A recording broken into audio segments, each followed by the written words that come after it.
Здравейте! Аз съм Веселин Драганов, собственик на Нашинско и днес ще ви покажа как правим нашата зелена серия. Хайде с нас!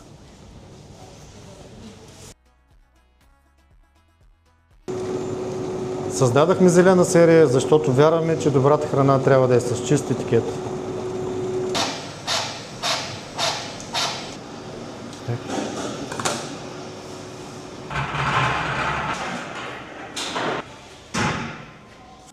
Това е нашата пароварилна кабина, в която кренвирши зелена серия минава термична обработка и се опушват с естествен пушек от дъбови трици.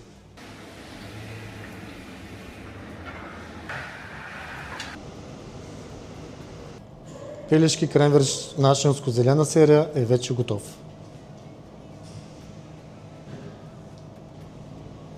Ето така изглежда истинския кренвирш.